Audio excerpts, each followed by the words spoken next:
Olá, eu sou Cristiane Rebelo e este é o programa Reconstrução Pessoal. Nós estamos aqui para conversar sobre os milagres que Deus faz.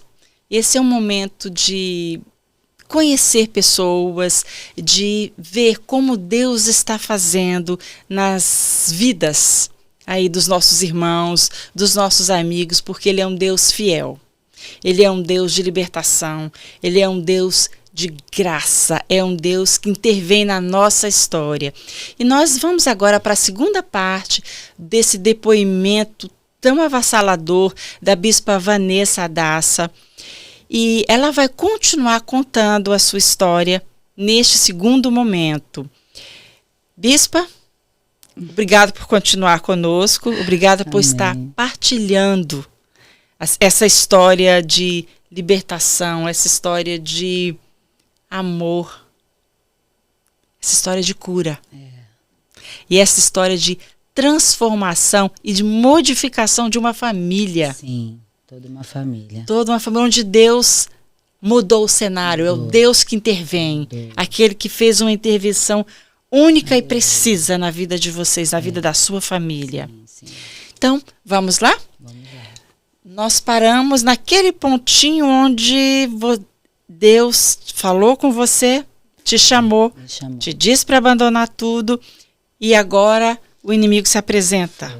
Ele se apresentou porque, na verdade, como eu ali naquele momento larguei tudo por amor, eu costumo dizer que eu não vim para Jesus por dinheiro, eu não vim para Jesus porque eu estava com a minha vida destruída, ao contrário, eu vim para Jesus literalmente por amor, porque eu entendi o amor dele pela minha vida.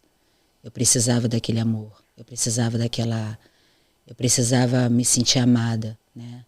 E foi um acolhimento aquilo ali. Foi.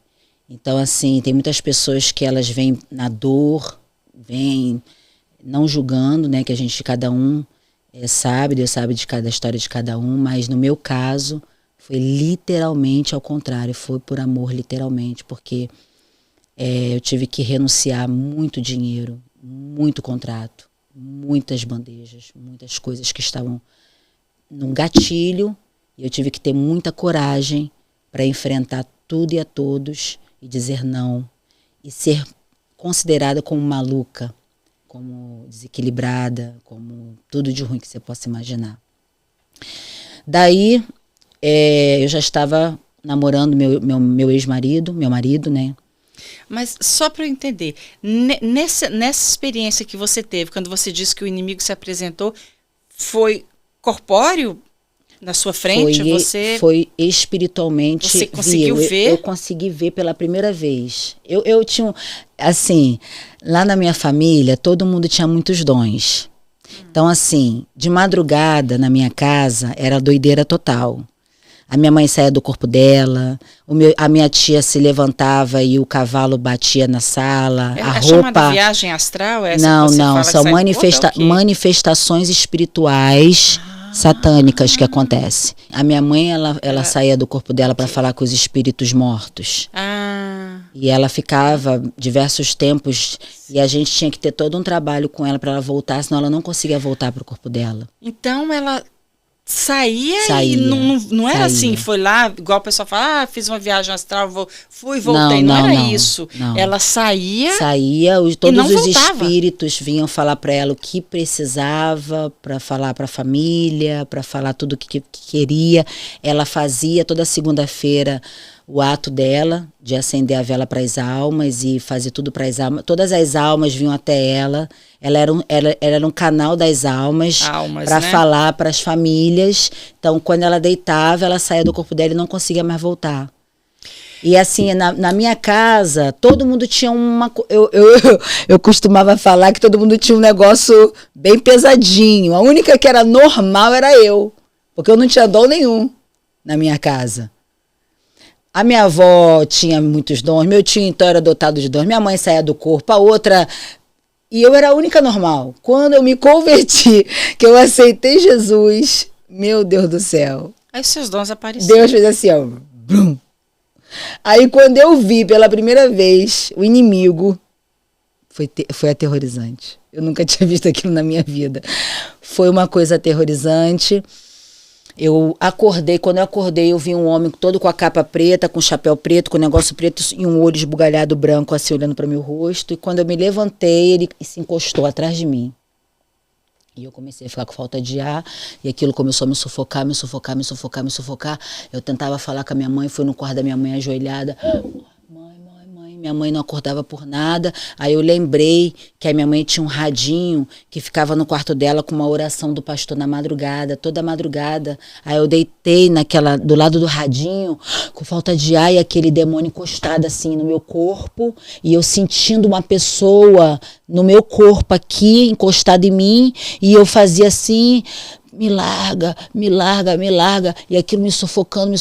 E aquele pastor começou a orar, repreendendo de madrugada. E aí, pum, foi quando aquele demônio saiu. Ou seja, segunda experiência, a oração na madrugada. Como é importante um pastor orar de madrugada. Quantas pessoas que estavam numa situação como eu, que aquele momento ali ele me enforcou. Era para te matar? Era, eu não sabia como me lidar com aquilo dali. Eu não era convertida ainda, tô completamente ainda perdida, né? Então, aquela oração daquele pastor na madrugada foi aquela oração que aquele demônio saiu. E aí começou a batalha. Eu falei de Jesus para o meu marido, ele não aceitou, ele era muito kardecista. E eu falei para ele: vamos fazer prova. Se o que eu estou te falando é mentira ou se o que eu estou te falando é verdade. Vamos na igreja comigo? Ele foi na igreja, e quando ele foi na igreja, no primeiro dia que eu levei ele para a igreja, ele aceitou Jesus e foi batizado com o Espírito Santo, no primeiro dia. E aquele dia ali, ele se converteu mais do que eu. Eu, na verdade, tipo assim... Eu me converti entre aspas. Ele verdadeiramente, eu larguei tudo, né? Eu quis servir a Jesus, mas eu não queria comprometimento. Ele não, ele se comprometeu verdadeiramente. Ele largou, além dele largar, ele foi mais maluco que eu, vamos dizer assim. Além dele largar o estilo de vida dele, que era o pagode, que era a fama também, que ele também era do meio artístico, ele largou tudo, parou de tocar, parou de tudo. Além disso, ele ainda entrou dentro do ministério para se formar pastor e se trancou dentro do quarto uma semana jejuando e botou a roupa daqui até aqui, não queria sair do quarto de jeito nenhum, podia estar o sol escaldante, que ele ficava dentro do quarto se consagrando. E aí começou a guerra espiritual, porque eu não aceitava, eu achava que ele estava ficando maluco. Eu falei: ué, eu levei você na igreja para você poder aceitar Jesus, não foi para você ficar maluco desse jeito. Eu não entendia. E aí a vida dele era ler a Bíblia de trás para frente para trás, e ele ficou com uma sede insaciável pela palavra. E aí ele começou a ler, e eu falei com a minha mãe que eu não queria mais esse namoro, porque eu falei: mãe, eu levei meu namorado para a igreja e ele fez a mesma coisa que eu, mas ele tá mais maluco que eu, ele tá trancado dentro do quarto, ele não quer sair, ele não quer ir pra praia, ele não quer fazer nada, eu não quero ficar com ele tá maluco, ele ficou maluco, não é dessa maneira.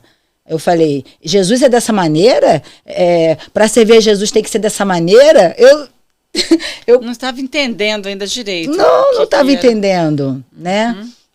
E aí ele começou a pagar o preço por mim, ele e minha mãe, em jejum e oração. A sua mãe já tinha, então, conhecido Jesus? Sim, quando meu tio veio a falecer, a minha mãe foi para a igreja junto com a minha avó, e aí as duas se tornaram ali fiéis a Deus, enquanto eu estava no processo. Então, a minha mãe falou: Vanessa, é isso que ele está fazendo, ele está se consagrando a Deus, ele está se preparando. E aí começou a perseguição da família dele comigo, porque a família dele falou: quem é essa maluca que entrou na vida do meu irmão, na vida da minha, e levou meu irmão para a igreja? Meu irmão tá igual um maluco, meu irmão tá largando o que mais ele ama fazer, que é a música. E aí começou a perseguição na minha vida, porque eu que era louca, que entrei na vida dele, destruí com a vida dele, que deixei ele maluco na igreja, perturbado na igreja, que só queria ficar na igreja 24 horas por dia, e viajava com o pastor para cá e para lá para fazer missões, e a família dele ficou completamente, né? E acabou que minha mãe e ele entraram em propósito de jejum para que eu pudesse entender que eu tinha um chamado. Sendo que eu não sabia, eu falava assim, ué, mas então eu tenho que ficar assim? Andando para lá e para cá, pregando a palavra de Deus igual... O que é isso? Eu não entendia isso. E ele já tinha entendido primeiro do que eu. E aí eu me casei com ele, eu fiquei grávida da minha primeira filha, muito novinha, porque eu me converti aonde? Na Deus é Amor, na igreja do pastor Davi Miranda. Foi lá onde eu me converti, foi lá onde onde verdadeiramente eu entendi o meu propósito. E aí eu me tornei obreira, eu me tornei diaconisa, e eu fazia obra nas comunidades do Rio de Janeiro. A gente invadia os baile funk do Rio de Janeiro. Então, eu tinha um guarda-roupa de ponta a ponta. Eu tinha um closet imenso, só de calças, 600 calças, 400 sapatos, porque tudo que a Xuxa não queria mais vinha para mim, ou até mesmo tudo que meu tio comprava para ela escolhia uma peça só, e o restante era tudo para mim. Então, eu calçava o mesmo sapato que ela, a mesma roupa que ela. Então, tudo dela era meu, vinha para mim, não existia a Sasha ainda. Então, assim, eu peguei tudo aquilo e botei no monte e queimei, e Deus falou para mim, a partir de hoje, eu que vou te vestir. Eu não quero mais você vestindo roupa de ninguém. Você vai vestir o que eu vou te dar. Eu peguei tudo aquilo, roupas caríssimas, Calvin Klein, Dolce & Gabbana, porque eram só roupas importadas.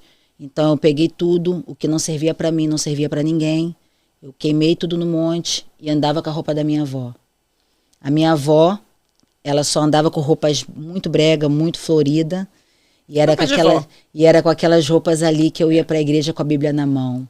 Todos os meus amigos, as pessoas que me conheciam, eu era muito conhecida no meu bairro, porque eu era famosa, sempre estava na televisão. Então, à noite, 7 horas da noite, todo mundo no restaurante, no barzinho, na discoteca, e eu passava com a Bíblia, com a roupa da minha avó toda colorida de flor, com coque, indo para a igreja com a Bíblia na mão, todo mundo apontava. É ela, Vanessa? Vanessa, o que aconteceu com ela? E eu, com a Bíblia na mão, ia com a igreja, e só tinha um chinelo, porque eu nem sapato eu tinha, porque todos os meus sapatos eu tinha, eu botei no monte para poder queimar. Então eu ia com o chinelo rasgado, tá? Porque na época Satanás havia roubado toda a minha família.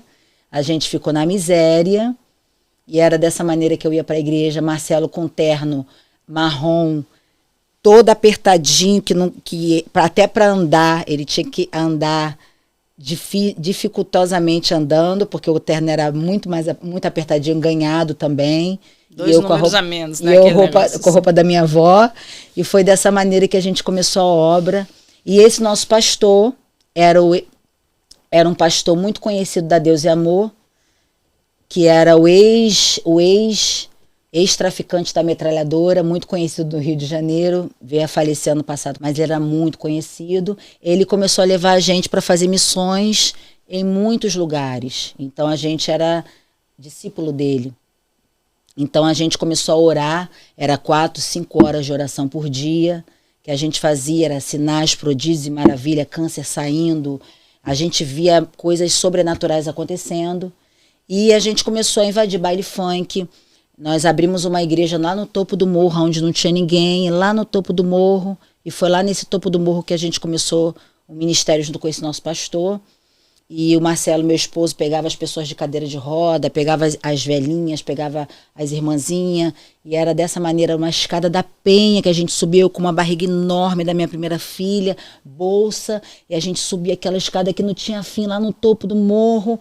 Aquela escadaria da Penha? Uma escadaria, uma escadaria, uma escadaria. Conheço. E aí acabava que a gente fazia a obra ali, foi ali onde a obra de Deus começou na nossa vida. Dali, nós viemos para a pista, para baixo, né? E eu ganhei uma casa. Deus me deu uma casa. E eu fiquei muito feliz com aquela casa. Eu falei, meu Deus, glória a Deus, a casa, eu vou fazer obra na casa, né? Eu vou fazer aqui quartos, eu vou fazer isso. E aí foi quando Deus me pegou na madrugada, me arrebatou na madrugada e falou para mim, Vanessa, essa casa não é sua. Essa casa é da minha obra. Essa casa será um centro de recuperação. E aí eu falei, uau, como assim, Senhor? Eu não tenho casa para morar. Eu moro com a minha mãe, eu não tenho casa. Vanessa, confia em mim. e eu que vou trazer as pessoas certas para estar nessa casa. A minha casa tinha móveis brancos, tapete branco, os armários brancos, tudo bonito.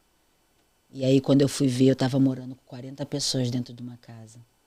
Morando num quartinho pequenininho com meus 3 filhos, numa faixa de 30, 35 pessoas, às vezes 40, às vezes 30. Eis tudo que você possa imaginar. Até a ex-matadora que acabou de matar, que tinha acabado de matar o marido, foi parar na minha casa para ser liberta. E ali a gente orava três vezes ao dia. As orações eram 3 vezes ao dia. Era de manhã, de tarde, de noite, 3 vezes ao dia. Essa casa ficou conhecida no meu bairro. Meu testemunho ficou conhecido no meu bairro. O testemunho do meu marido, por ser também pagodeiro nessa área, ficou conhecida no bairro.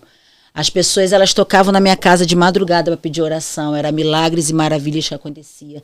O gari, o policial que ia na minha casa, assim, na porta da minha casa, quando via a oração, o poder de Deus lá dentro, aceitava Jesus, falava em língua, marchava no poder de Deus na rua, era na rua mesmo que acontecia o poder de Deus. A casa se tornou um centro de luz, onde as pessoas se refugiavam ali dentro. E ali era a minha vida junto com os meus filhos e meu marido, e foi ali que se tornou a Missões Adoração. A minha igreja, ela não foi formada, a gente não falou assim, vamos abrir um ministério, vamos abrir uma igreja. Não, a minha igreja aconteceu, floresceu. Deus abriu, no caso. Deus abriu. Então a gente fazia cultos, as pessoas vinham necessitadas, eram milagres e maravilhas que aconteciam. Então, assim, houve-se muitas histórias, muitas pessoas foram libertas, pessoas que chegaram ali com a vida destruída.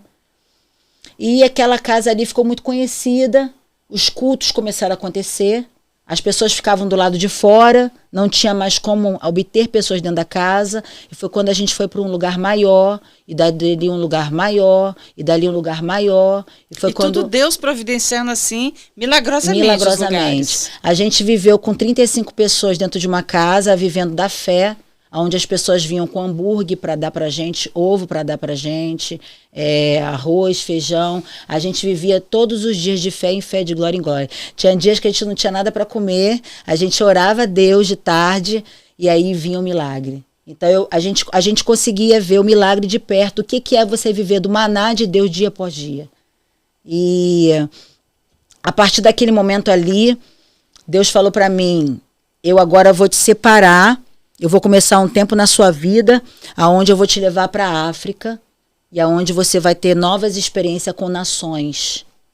Deus me preparou, Deus fez com que eu viesse mudar completamente, porque eu não me vestia dessa forma, eu me vestia de roupão. Não sei se você sabe o que é roupão. Sei. Mas pelo fato que dentro da casa tinha muitos homens que não eram libertos, homens que eram... viviam, né, todo mundo em fase de libertação, então as minhas vestimentas tinham que ser roupão e coque, a gente não podia ter uma vida normal, eu era nazireu, eu não podia ir em festa, em shopping, eu passei um pouco tempo da minha vida separada totalmente para esse propósito, então a gente tinha esse propósito, a qual a gente largou tudo para viver fazendo missões, invadindo presídios, boca de fumo, muitos traficantes me conheciam, eu já fiz culto na casa de muitos traficantes, muitos donos de comunidades do Rio de Janeiro, então fiquei muito respeitada no meu bairro e houve-se muitos milagres com isso também. Com isso, Deus começou a me levar para as nações junto com meu esposo.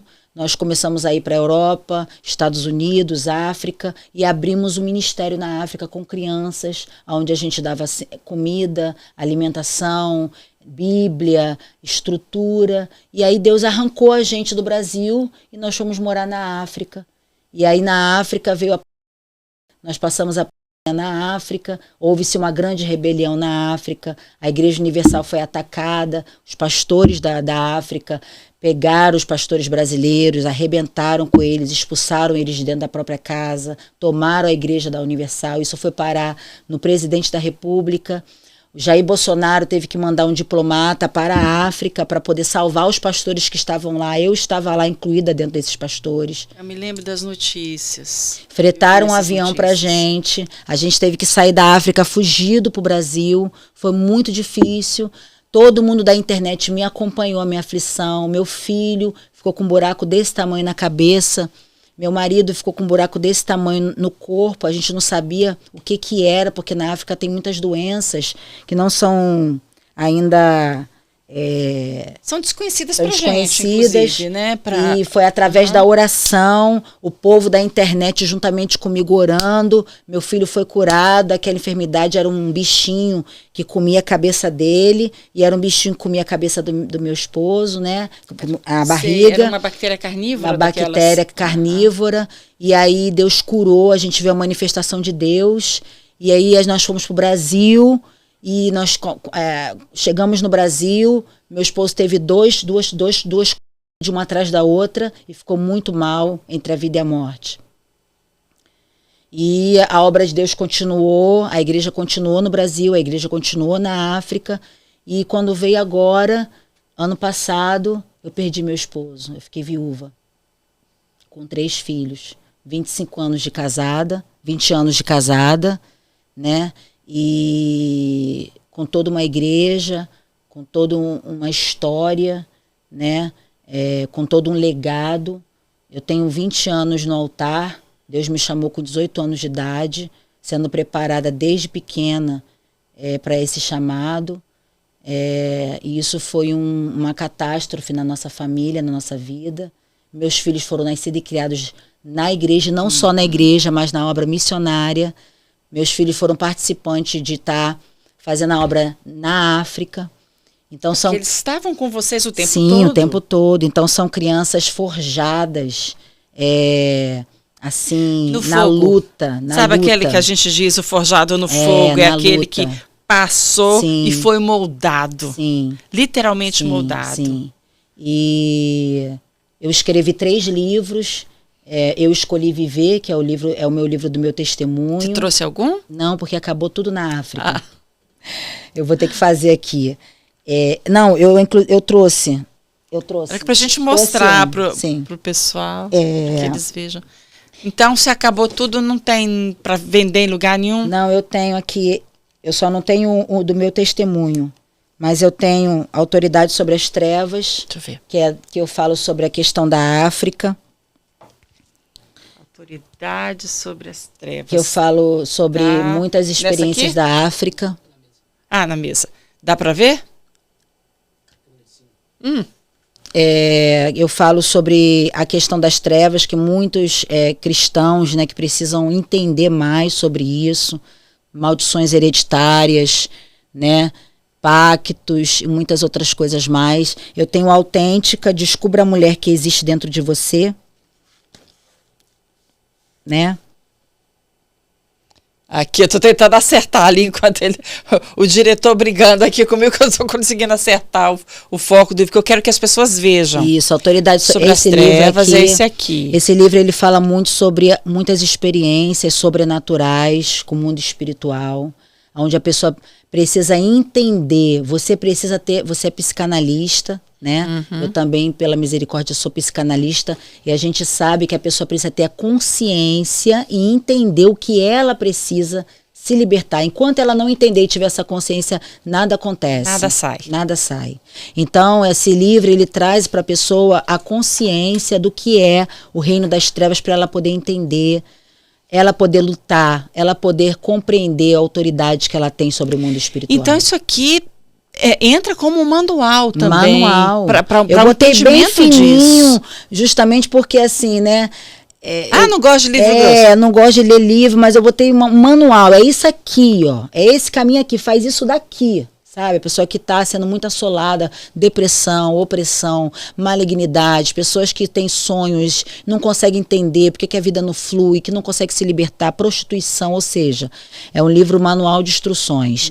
E Autêntica, Descubra a Mulher que Existe Dentro de Você. Esse aqui está um pouquinho sujo porque eu trouxe aqui na minha bolsa de qualquer forma. Esse livro para a mulher que ela precisa se autodescobrir, porque Você pode estar na igreja, você pode ser cristã, você pode ser uma benção, mas de repente você não sabe quem você é, o poder que você tem. A falta de identidade, A é um problema do mundo atual. As pessoas hoje então, perderam a às identidade. vezes você se compara a outra mulher, se compara ao ministério de outra pessoa, quer ser aquela outra pessoa, porém Deus tem algo na sua vida sobrenatural. E você único, precisa se encontrar. Você precisa ter a sua identidade. Então, eu passei por uma crise de identidade. Porque eu fui formada literalmente para ser aquilo dali. Eu fui formada para ser a estrela. Eu fui formada, e quando eu soube que a estrela não era eu, que a estrela é ele, eu tive uma metanoia na minha vida. Vanessa, você não é nada. Vanessa, quem tem que ser estrela na sua vida sou eu. Desapareça para que eu venha me aparecer na sua vida. E isso para mim me doeu muito, porque eu fui preparada para ser a estrela da minha família, para ser a coisa da televisão, para ser a que sabe falar. Então tudo isso eu fui quebrada.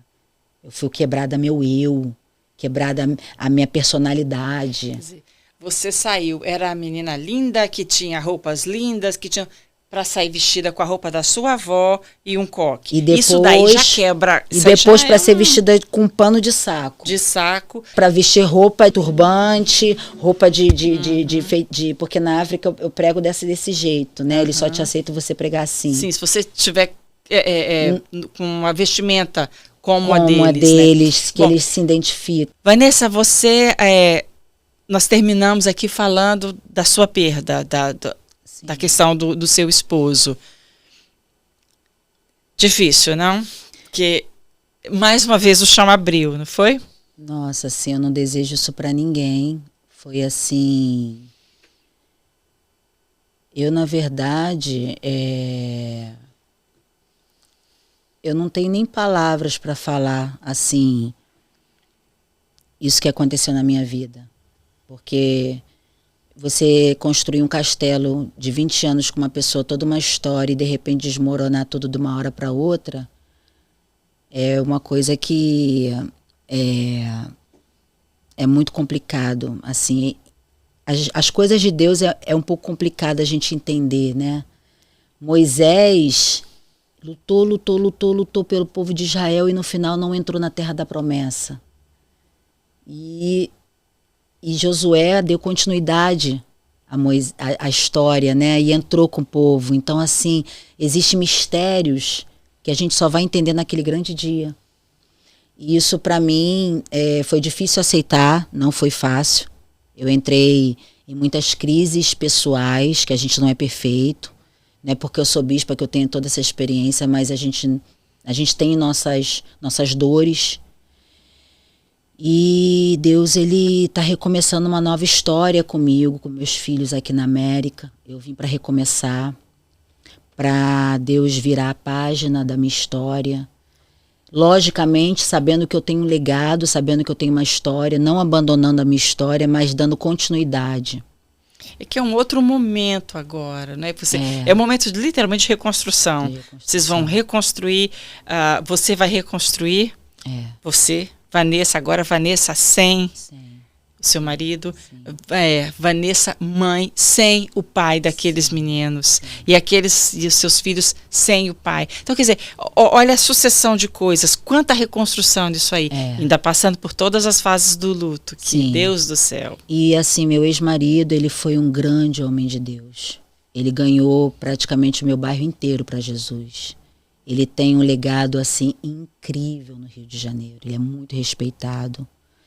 As pessoas, elas conheciam o Marcelo como assim um homem de muita fé, um homem de muita experiência com Deus.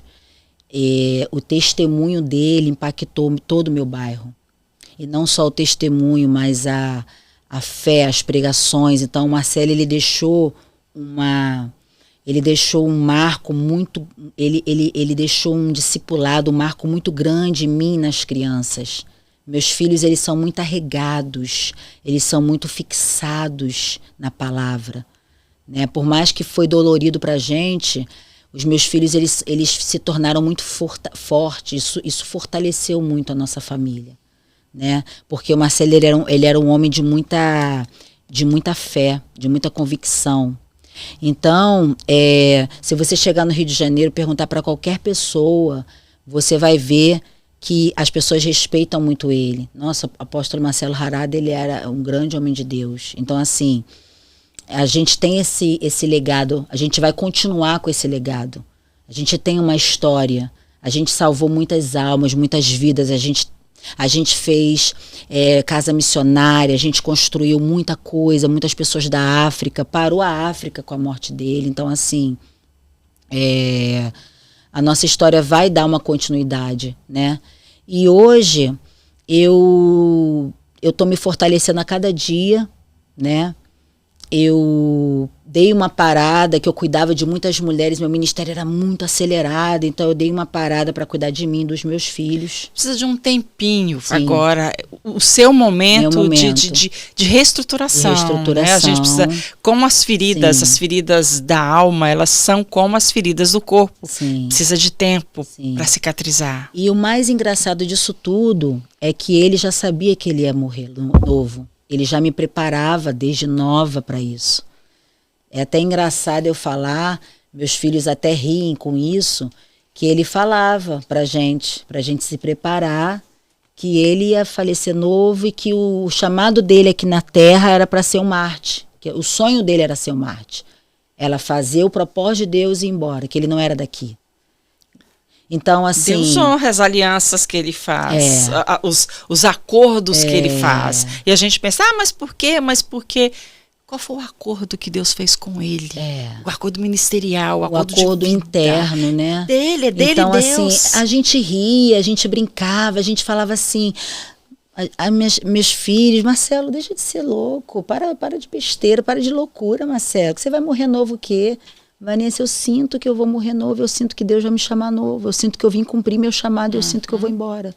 E a gente ficava, e ele falava isso sério, ele falava isso numa tranquilidade, ele falava isso numa certeza tão grande da salvação dele, que ele veio cumprir, que ele fez vídeos, ele fazia vídeos falando, fala aqui com o papai, o que você vai ser, qual vai ser teu futuro, porque eu já quero saber como é que você vai ser, como é que vai ser teu futuro, eu quero gravar isso aqui, deixar isso aqui arquivado. Nós temos todos os arquivos. A minha filha essa semana falou, mãe, olha meu pai falando com a gente aqui, fazendo os arquivos da gente. Ou seja, foi um mistério muito grande na nossa vida. Muitas pessoas não entendem, muitas pessoas julgam, muitas pessoas condenam. Ou seja, o homem, ele nunca vai entender os mistérios de Deus. Entendeu? Só a gente que sabe, só a gente que viveu. Deus tem um propósito em tudo. Sim. Deus honra as pessoas que cumprem o propósito. Ele sabe aquela famosa frase, Júlio César, depois da batalha, vim e vi e venci? Parece isso. Seu esposo veio. Ele viu Deus. Ele venceu, ele terminou o ministério dele. Foi pro céu. Cumpriu o ministério. O ministério não tem que ser de 50 anos, de 80 anos, para alguns as pessoas elas acham isso na mente do ser humano. De jeito nenhum. Tem gente que tem... Eu conheço pastores com ministério de 60, 70 anos, aquele ministério maravilhoso. Conheci pastores ou obreiros que nem chegaram a pastores, ministério de 3 anos. Então, isso é relativo. Para que foi que Deus te chamou? É aquilo ali. Então, Deus sabe quem chama para o que chama. Deus sabe. E assim, eu glorifico a Deus porque eu hoje em dia, né, é o que eu mais amo fazer. Eu não me arrependo. Se fosse para me escolher, eu faria novamente, eu faria outra vez. Eu me arrependo de não ter ido mais rápido, né? Hoje em dia, meus filhos são uma bênção. Todos eles tocam, cantam, pregam. Eles são uma igreja. Já, né? Eles são adolescentes. Eu amo pregar a palavra, eu amo cuidar das pessoas, eu amo exercer o meu chamado, é o que eu mais amo fazer na minha vida. Né? Eu amo trazer as minhas experiências para que as pessoas possam também acordar e ver que não é só elas que passam por isso, porque às vezes a gente acha que é só a gente. Às vezes a gente acha que Sofrimento é o sofrimento é exclusividade só a nossa, gente. né? E a própria Bíblia fala que se você for olhar, você vai ver muitos passando por coisas iguais ou piores do que a sua. Então, glorifica, agradeça a Deus nas pequenas coisas, porque as demais coisas o Senhor vai te acrescentar. Seja grato nas pequenas coisas, seja grato nas mínimas coisas, que as maiores Deus vai te acrescentar. E Ele acrescenta. Porque nós já vivemos em casa em roça, nós já vivemos debaixo de telhado, nós já moramos em lugar onde só tinha cano, nós já vivemos na África onde não tinha nada para comer, e em todas as coisas fomos mais do que vencedores em Cristo Jesus. Então, assim, Deus, Ele restitui histórias, Ele faz acontecer, Ele faz milagre na vida da pessoa, se a pessoa verdadeiramente perseverar. Qual o segredo, bispa? Persevera. Qual o segredo, bispa? Não olha para trás. Qual o segredo, bispa? Continue na fé, porque o Senhor, Ele é vivo, Ele é fiel e Ele cumpre. A palavra dEle não muda, a palavra dEle se cumpre sobre a sua vida. E a obra que Ele começa, Ele termina. Ele começou uma boa obra na sua vida e Ele é fiel e justo para poder terminar na sua vida. Pode tudo acontecer, pode o tsunami acontecer, mas a casa não será derribada. A casa permanecerá de pé. Se ela está firmada na rocha, o que a Bíblia diz, firmada na rocha, rocha, ela vai ficar, ela vai subsistir. Por que Estados Unidos? Como foi que você veio parar aqui? Então, eu tenho um amor sobrenatural pela Angola. Todas as vezes que Deus me permitiu escolher entre vir para cá e para Angola, eu preferi ir para Angola, porque lá é o chamado que arde no meu coração. Eu amo o povo de lá, eu amo tudo de lá. Eu morei lá, eu me identifico. Eu tinha uma rejeição muito grande pela América, porque com 15 anos de idade, quando eu perdi meu pai, a minha família, ela me enviou para cá para mim poder esparecer a minha cabeça, e foi a pior coisa que aconteceu na minha vida. Eu tive muitas decepções, as pessoas aqui foram completamente frias, indiferentes, desumanas comigo aqui nesse lugar. Então eu tive experiências muito pesadas e eu saí daqui pior do que eu entrei. Isso era um trauma. Quando Deus me chamou para a América para pregar a palavra, eu vinha, pregava e vim embora. Porque era uma rejeição que eu tinha, assim, sobrenatural. Eu não quero ficar lá. Lá não é meu lugar. Lá não é meu lugar. E essa rejeição, Deus foi me quebrando. Foi me quebrando. Foi proporcionando situações para poder me mostrar que não era aquilo tudo. Que esse trauma, ele foi sendo curado no meu coração. E aí eu fui morar na África e tudo isso na minha vida. Finalizando, quando foi agora, eu sempre venho pregar aqui. Já tem 10 anos, a 11 anos que eu venho pregar na África. Passei por muitas igrejas. E foi quando meus filhos começaram a ter o desejo de vir morar aqui. Meus filhos começaram a querer ter o desejo, e mãe. E aí aquilo, falei, mas vamos para a África, por favor, vamos para Angola. Pelo amor de Deus, não, Angola não, mãe. Mãe, pelo amor de Deus, não quero ir para Angola, meus filhos. E eles criaram uma expectativa muito grande para vir para cá. Para vir para cá. Então, e quer aí dizer, você não ia querer, então Deus usou seus filhos. Usou meus filhos, literalmente. Eu antes de vir para cá, fui chamada para dirigir a igreja da Quadrangular, fui chamada para dirigir várias igrejas, tinha a minha própria igreja, emancipei as minhas igrejas. Teve pastores que falaram, bispa, toma aqui igreja para você poder liderar. Só que meus filhos não queriam mais permanecer no Brasil. Primeiro por causa que a nossa história, ela ficou lá. Era muito complicado para a gente se deparar todos os dias com a nossa história, com um rol de pessoas, de amizade, tudo a nossa história. E eles queriam virar a página. Então, por amor a... mesmo. E um recomeço. Então, por eles, eu renunciei mais uma vez tudo que tinha para mim no Brasil, igreja e tudo. Aí nessa época você estava estável, tinha toda uma questão, mas agora vamos começar de novo. Tudo de novo, por causa deles, para eles poderem recomeçar, fluir e ter pessoas novas, sarar. Então eu fiz questão de me abstinar de tudo, renunciar a tudo, deixar minhas igrejas com os pastores, minha casa, tudo, e vim para cá com eles, para eles recomeçarem por eles. Isso foi o ano passado? Foi esse ano. Esse ano? Então agora você chegou recentemente? Recentemente, tem 5 meses que eu tô na América. 5 meses? E eles chegaram tem 1 semana. Ah, você veio antes, eles estão aqui 1 semana. Eu vim antes cumprir as minhas agendas, né? Eu vim bastante com medo. O que eu tô fazendo? Que loucura é essa? Meu Deus, será que eu... Oh, meu Deus, que atitude de fé é essa? Eu com 3 crianças na América, sozinha...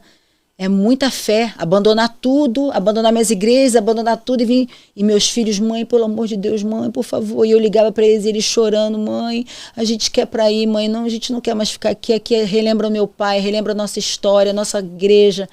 Então eu fiz esse sacrifício de fé para estar com eles aqui. Eles estão maravilhados, eles estão felizes, eles estão radiantes. A minha filha tá revivendo novamente. E isso não tem preço. Não tem coisa melhor para uma mãe do que isso? Não existe. E assim, eu tô lutando agora, né, para me estabelecer. A gente sabe que no início tudo é mais difícil aqui. Né? Eu tô nesse processo todo e eu tô precisando, né, de apoio dos pastores. E é romper. Eu costumo dizer, romper em fé. De glória em glória. Para quem já passou tudo que você passou. É romper. Digamos que agora vai ser... a glória da última casa será maior que a da primeira. Que a da primeira. Eu pensei nesse versículo. Porque é o que a gente vê acontecer, o que a gente... Pelo menos é o que eu vejo na minha vida acontecer. Depois de tudo, depois de toda a tempestade, Deus dá aquele... refrigério. Vamos respirar um pouquinho. Sim. Porque mais batalhas virão, outras... Come e beba dessas águas, porque a tua caminhada é longa. Vai dar um refrigério. É o oásis no meio do deserto. Oásis. Bom, nós temos que terminar agora, porque o diretor aqui já me levantou todas as plaquinhas. Tem pergunta, meu Deus. Faz aí a pergunta, por favor, que agora eu não enxergo daqui. Vamos aqui à pergunta do ouvinte. Diante de toda essa história, onde entra a batalha espiritual? Onde entra a batalha espiritual, em qual parte? Porque a sua história é toda uma batalha espiritual, É toda uma batalha espiritual. Então vamos falar da parte onde há a libertação, de renúncia. Porque a batalha espiritual, ela vem quando você necessita renunciar, né? Renunciar ao teu eu, renunciar às suas vontades, renunciar tudo aquilo que o inimigo está proporcionando para você. Há uma batalha espiritual. Há uma batalha espiritual quando você tem que quebrar aquela maldição hereditária de prostituição, de tudo que não provém do Senhor na sua vida. Então, quer dizer, você tem que ter sabedoria, inteligência na palavra de Deus, para você poder saber quebrar aquilo dali com autoridade e fé dentro da palavra de Deus, sobre todo aquele mal, para aquele mal não se pendurar. A Bíblia fala o quê? A Bíblia fala que a maldição ela vai até a 3ª e 4ª geração. Mas quando você está em Cristo Jesus, a maldição ela não se pendura sobre a sua vida. Então a batalha espiritual ela vem desde o momento que a pessoa ela entende que ela precisa passar por uma libertação.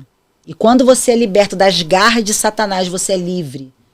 Você é livre das garras de Satanás. E hoje eu sou livre para a glória de Deus. Tem mais uma pergunta aqui.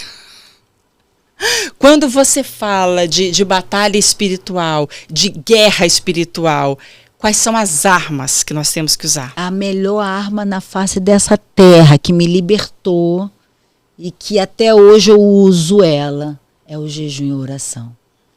A Bíblia fala que tem castas de demônios que só saem com jejum e oração. E eu me acostumei tanto a fazer jejum e oração, tanto que eu não sabia mais o que era tomar café da manhã. Eu lembro que eu fiquei uns 4, 5 anos jejuando, já era hábito jejuar. Hoje em dia eu tenho já meu biotipo de tanto jejum devido à guerra que eu tive que passar, né? Os demônios que estavam na minha vida, foi muito pacto feito para a minha vida, para mim. Foi muito pacto feito para poder, foi muita coisa alimentada, então eu tive que jejuar e orar, trocar minhas vestimentas, trocar meu modo, meu estilo de viver, minha forma de falar. Então, para tudo isso, teve que ter muito jejum e muita oração. Então eu orava 3 horas da manhã, eu orava de tarde, eu orava de manhã. Era jejum de água, jejum de Daniel, jejum de pão com água. Então, assim, a melhor arma que existe na face dessa terra é o jejum e oração. Agora, essa pergunta é particular, agora não chegou pelo Zap. Não. Só complementando essa aqui. Quando uma pessoa tem problema de saúde e ela não pode fazer jejum, qual seria a outra alternativa? A oração? Sacrifício. Sim. Tem muitas pessoas que falam assim, Deus não quer sacrifício. Deus quer sacrifício. Deus quer sacrifício. Jesus subiu ao monte sacrificando antes de ser crucificado. Uhum. É lógico que a gente precisa obedecer, porque é melhor obedecer, mas é melhor obedecer do que sacrificar, obviamente. Mas isso não abomina o sacrifício. É que as pessoas às vezes entendem de maneira errada o sacrifício. Porque quando Jesus fala, eu não quero que me amem, não é sacrifício. Você está falando daquele sacrifício ritual, não do sacrifício de vida. De vida. E um dos segredos mais maravilhosos na minha vida, um dos segredos mais maravilhosos da libertação da batalha espiritual é o sacrifício. Sem sacrifício não há glória de Deus. Me dá um exemplo de sacrifício. Porque eu estou fazendo essas perguntas para ficar assim, aquela maneira mais didática possível que a gente pode para as pessoas que estão nos escutando. Me dá um exemplo assim, de um sacrifício que ele poderia ser agregado à oração no caso da pessoa não poder fazer um jejum. Então, um exemplo. A pessoa não pode fazer um jejum porque a pessoa, de repente, tem que tomar um remédio, tem problema de estômago. Ela vai sacrificar algo que ela mais ama fazer. Tipo ela açúcar, ama ficar no celular. Um exemplo. Ela ama ficar no celular, no Zap. Isso. Ela ama ver seriado Netflix. Ela ama açúcar. Ela ama café, viciadinha no café. O pessoal do açúcar, do café, porque isso são vícios também que nós temos, né? Então é um sacrifício, que é prazeroso. É um jejum. Então, o sacrifício é daquilo que te propõe a prazer. Mais você tem prazer. A pessoa ama dormir, dorme. Então ela vai acordar 3 horas da manhã para orar. Vai orar. A pessoa, ela não consegue fazer sacrifício de alimentos, mas ela consegue fazer sacrifícios de outras coisas. Por exemplo, eu fiquei mais de 3 anos ou até mais morando no Rio de Janeiro, com calor escaldante, usando roupa daqui até aqui, daqui até aqui. Mas não era por religiosidade, era porque eu queria sacrificar meu corpo, porque meu corpo foi muito usado nos sacrifícios de macumbaria. Eu deitei no roncó com meu corpo aberto.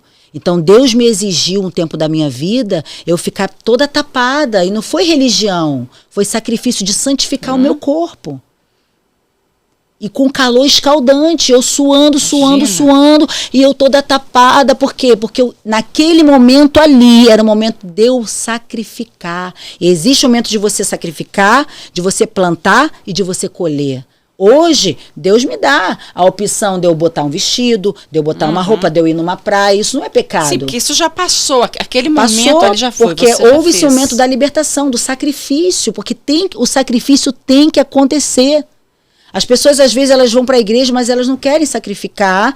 Os pastores não ensinam o que é isso. E a pessoa fica aquele demôniozinho ali na vida dela, anos e anos, escondido ali dentro.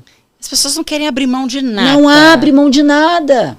Eu nunca vi falar em santificação se você não abre mão. E acha assim, eu já abandonei o cigarro, eu já abandonei a bebida, eu já abandonei a noitada. Isso aí já para mim já é, acabou, não preciso fazer mais nada. Não é isso. Eu não abandonei só o vício, eu não abandonei só, abandonei sonhos, abandonei projetos, abandonei finanças. As pessoas não querem sacrificar dinheiro. Eu dei a minha casa para ser um centro de recuperação.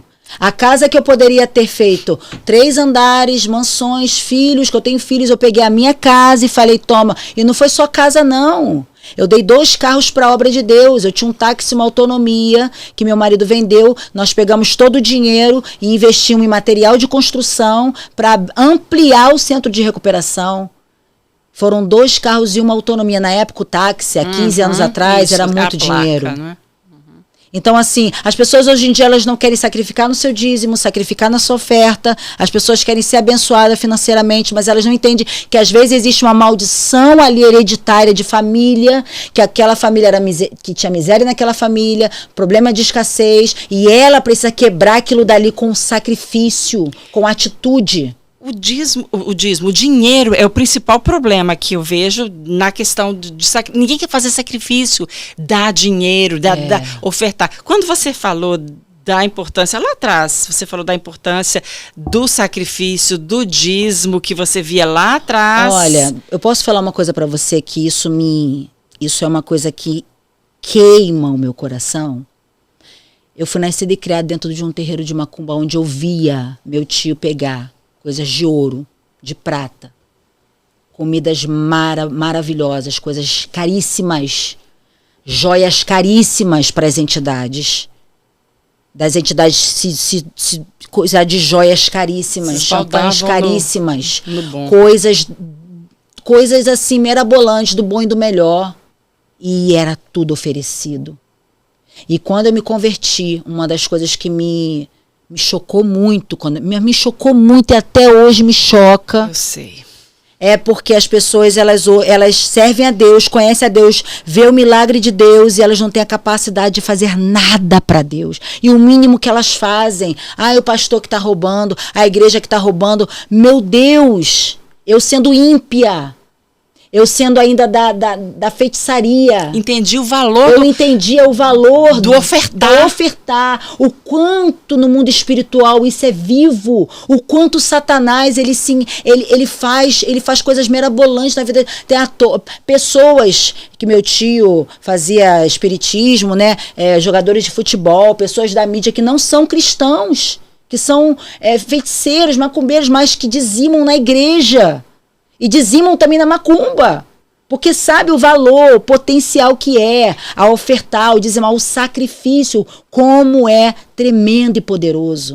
E aí você fica nessa confusão, a pessoa para dar uma oferta é uma falação, para dar um dízimo, e aí fica um monte de gente na internet, dízimo não se dá mais. E ela acaba atraindo maldição para si. Pelo amor porque de quando Deus. você vai abençoar um pai de santo, fazer um ritual, que a entidade fala assim, olha, eu quero a champanhe tal, porque eles escolhem a champanhe que eles querem. Eu quero a comida tal, leva, né? Eu quero a coisa tal, e a pessoa faz questão, dá até o de melhor, dá até a mais.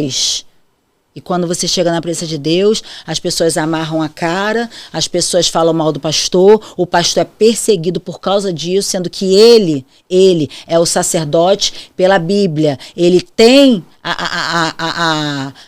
ele necessita daquilo dali, ele tem a capacidade de ter aquilo dali, é bíblico isso. E então, todo mundo quer morar, todo mundo quer congregar na igreja com ar-condicionado, todo mundo quer ter o banheiro limpo, todo mundo quer ter tudo, sim, mas não quer ofertar. Não quer. Não quer dizimar. Não quer. E isso é muito sério, porque isso trava a vida da pessoa. A pessoa fica com uma vida maldita. A pessoa fica com uma vida amaldiçoada. A pessoa fica com uma vida travada. Entende? E outra coisa, a pessoa que acha, mas a minha vida não está travada, eu não dizimo, eu não oferto e minha vida está bem, eu estou prosperando, vírgula. A Bíblia fala que uma casa firmada na rocha, o vento sopra e aquela casa não derriba. Mas uma casa firmada na areia, o vento sopra e aquela casa ela derriba. A gente acabou de ter agora quantas pessoas ficaram na miséria, perderam o emprego, perderam tudo. Sabe o que é isso? É o de repente. Foi o que aconteceu na minha família. A minha família tinha tudo, do bom e do melhor, riqueza, grandeza. Ninguém dizimava, ninguém ofertava. Dizimava para Satanás, fazer para Satanás. O que aconteceu? O vento soprou. A gente nunca sabe o dia de amanhã. O dízimo e oferta, ele é um plantio. Sabe por quê? Quando o vento soprar, quando a tempestade passar, a sua casa não será tocada. Agora aquele que não entende isso, que não sabe que isso também é uma libertação.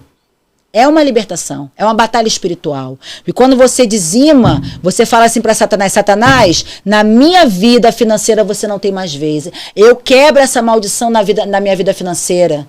Na minha vida financeira você não pode mais entrar. O vento pode até soprar, a tempestade pode até passar, mas a minha casa permanecerá de pé. Então, quer dizer, Deus ali, ele toma o controle daquela situação. Você dá confiança para Deus, para ele tomar o controle daquela situação. Então, assim, eu particularmente, tá? Antes de ser bispa, de ser pastora, de ser obreira, de ser serva de Deus, sobre dízimo e oferta, eu tenho, assim, uma garra nisso, porque eu presenciei a toda a minha família dizimando e ofertando anos e anos e anos e anos para Satanás, dando de melhor para Satanás, e hoje eu não tenho coragem de dar o de pior para Deus. Na minha vida, tudo é de melhor para Deus. Se eu faço qualquer coisa na obra de Deus, tem que ser com excelência. Porque para Satanás, os filhos das trevas, a Bíblia fala que os filhos das trevas são mais prudentes que os filhos da luz por causa disso. Porque eles fazem com excelência. Quando eu falo, e quantas vezes eu fui combatida na igreja, por quê? Porque eu falo que tem sim que dar dízimo, que é plantio no reino espiritual, que é você plantar para colher, não é em troca de benefícios, não. É plantar para colher. Se você quer prosperar, se você quer... eu vou te dar um exemplo de uma coisa que eu vejo muito. As pessoas não querem... dar o dízimo, quer participar de uma campanha na igreja para uma coisa boa, para uma coisa saudável. Mas para evento X ou Y, paga 3 vezes mais. Para ver um ímpio falando coisas que não fazem o menor sentido. Para um show. Para coisas assim. Eu fui no show de não sei quem, paguei.